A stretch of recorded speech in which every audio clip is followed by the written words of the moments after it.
Bismillahirrahmanirrahim. Assalamualaikum warahmatullahi wabarakatuh. Alhamdulillahi rabbil alamin. La ilaha illallah wahdahu la syarikalah. Lahul mulku wa lahul hamdu wa huwa ala kulli syai'in qadir. Allahumma salli ala Muhammad wa ala alihi wa sahbihi ajma'in. Amma ba'd. Puji syukur milik Allah kita panjatkan kepada Allah Subhanahu wa Ta'ala atas segala kenikmatan yang Allah curahkan kepada kita sehingga kita bisa melaksanakan sholat zuhur berjamaah, dan mudah-mudahan kita diberikan kebaikan, keistiqomahan, dan mudah-mudahan menjadi amal soleh untuk kita semua. Amin ya Allah ya Rabbal Alamin. Jamaah yang dimuliakan oleh Allah, berbicara tentang air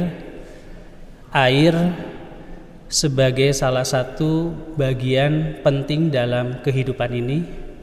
Air yang tersusun oleh unsur hidrogen dan oksigen dengan rumus kimia H2O menjadi suatu yang dibutuhkan oleh semua makhluk hidup, dari mulai mikroorganisme, hewan, tumbuhan, sampai kepada makhluk yang dianggap sebagai makhluk mulia, yaitu adalah manusia.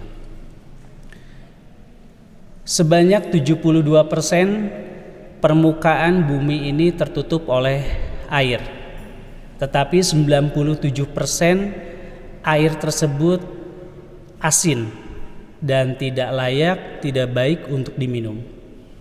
Di antara 70% air minum tersebut itu berbentuk es, dan kurang dari 1% air minum yang ada di dunia ini yang siap secara langsung untuk dimanfaatkan.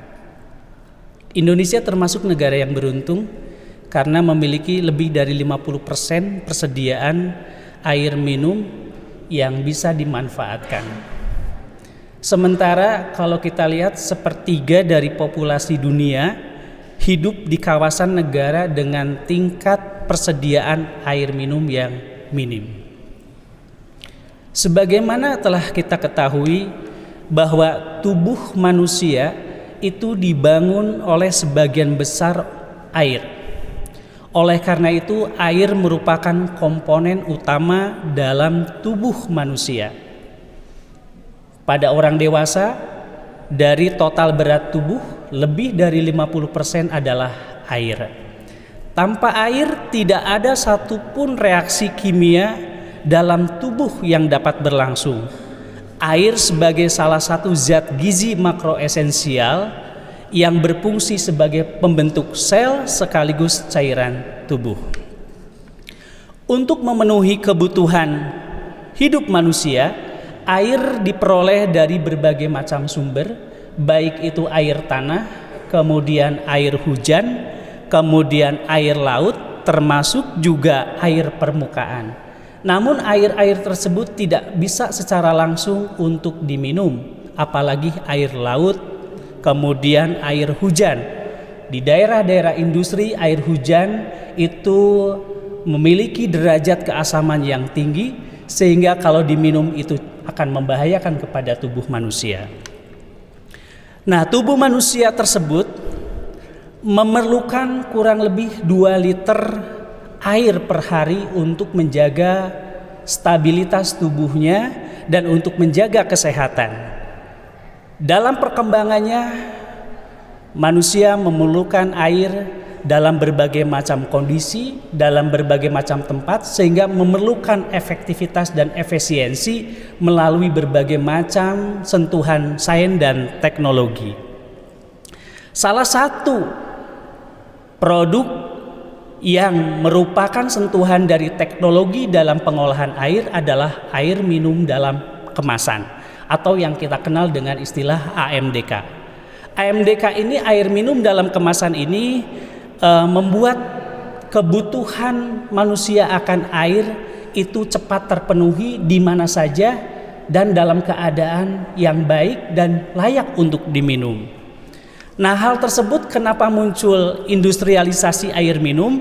Hal ini disebabkan karena semakin rendahnya kualitas air baku pada sumber mata air ataupun sumur yang digunakan untuk dikonsumsi sebagai air minum.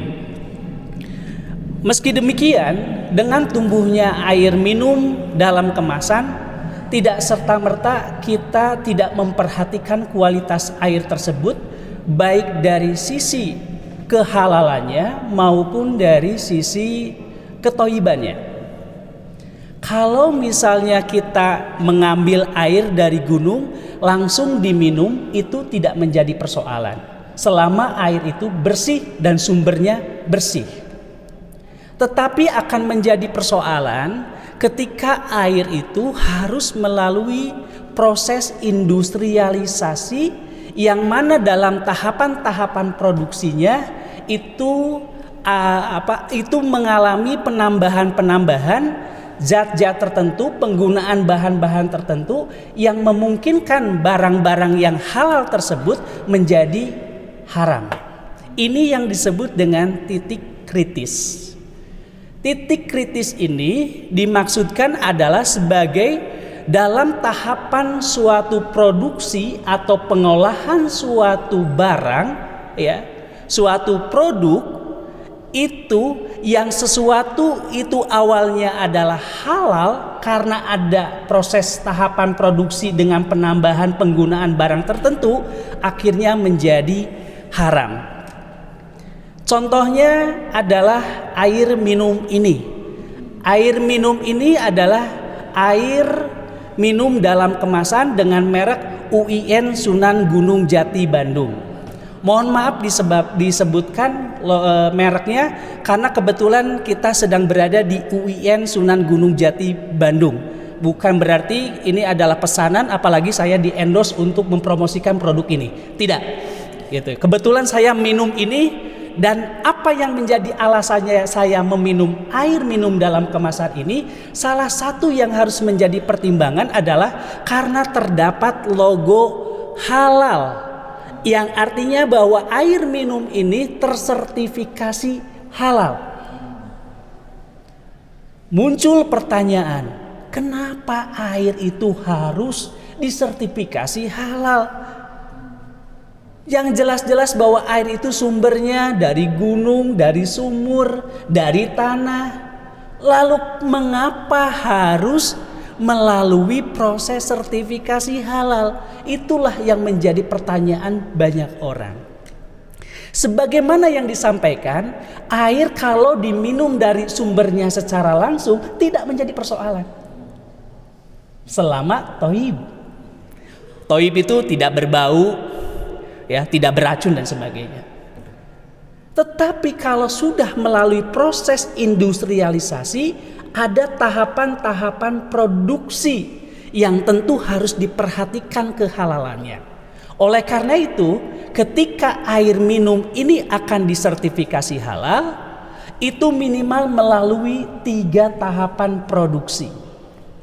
Yang pertama adalah tahapan penyaringan. Yang kedua adalah tahapan desinfeksi. Yang ketiga adalah pengemasan. Pada tahap penyaringan itu ada 2 subproses. Yang pertama adalah pre-filter. Yang kedua adalah proses filter karbon aktif. Yang pertama, pre-filter itu adalah penyaringan dengan menggunakan bahan-bahan seperti pasir, ya, injuk, ya, dan sebagainya, batu dan sebagainya. Itu sudah jelas, ya, itu melalui proses barang-barang yang halal sehingga tidak dikategorikan sebagai haram, aman. Yang kedua adalah proses filtrasi karbon aktif. Apa itu karbon aktif? Jadi karbon aktif itu dihasilkan, ya, salah satu material yang memiliki pori-pori yang sangat kecil yang dihasilkan dari proses pembakaran. Ya. Nah, karbon aktif ini diperoleh oleh dua sumber. Yang pertama adalah bersumber dari tumbuhan, ya, tempurung kelapa, kayu-kayu itu adalah tumbuhan, ya, dibakar, ya, kemudian digiling, kemudian baru diaktifasi. Nah, kemudian yang kedua itu adalah yang bersumber dari hewan. Nah, kalau yang berasal dari tumbuhan, karbon aktifnya itu tidak menjadi persoalan. Tetapi yang menjadi persoalan adalah ketika itu berasal dari hewan. Tapi hewannya yang digunakan apa? Yang dimanfaatkannya adalah tulangnya. Yang dijadikan karbon aktif itu adalah tulangnya. Nah, kalau tulangnya dari tulang sapi, apakah halal? Belum tentu. Apakah tulangnya, apakah sapi yang menghasilkan tulangnya itu dipotong, disembelih dengan syariat Islam atau tidak? Kalau dipotong dengan syariat Islam, maka ini aman. Tetapi kalau misalnya tulangnya dari babi, sudah jelas itu adalah haram. Itu adalah proses penyaringan. Jadi yang membuat titik kritis dalam proses air dalam kemasan adalah salah satunya adalah ketika proses penyaringan menggunakan karbon aktif. Yang kedua adalah desinfeksi. Apa desinfeksi itu? Jadi desinfeksi ini biasanya menggunakan lampu UV, sehingga tidak masalah terkait dengan kandungan kehalalnya. Lampu UV ini tidak hanya menghasilkan sinar ultraviolet, tetapi dia juga berperan sebagai salah satu cara untuk membunuh mikroba, bakteri, kemudian protozoa, kemudian virus dan sebagainya. Sehingga dia berfungsi sebagai pemurnian, salah satu bagian dari proses pemurnian air. Nah, sedangkan tahap yang ketiga adalah pengemasan.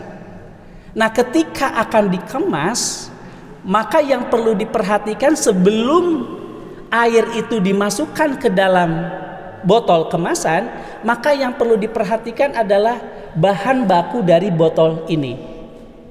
Yang kedua yang perlu diperhatikan juga adalah ketika sebelum air dimasukkan ke dalam botol, itu si botol itu dibersihkan. Maka bahan pembersih botol itu perlu diketahui kehalalannya.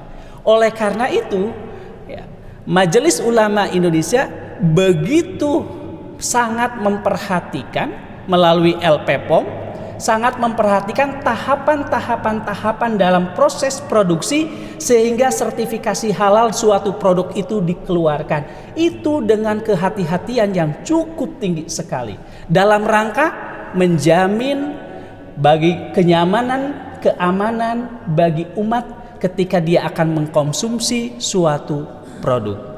Jamaah yang dimuliakan oleh Allah, mudah-mudahan salah satu bagian dari kita mengetahui tahapan-tahapan, salah satu tahapan produksi bagaimana air minum dalam kemasan itu bersertifikat halal, dan mudah-mudahan kita ketika akan mengkonsumsi, meminum air minum dan termasuk memilih air minum dalam kemasan, kita memperhatikan logo sertifikat halalnya, ya, yang sampai saat ini masih menggunakan logo MUI.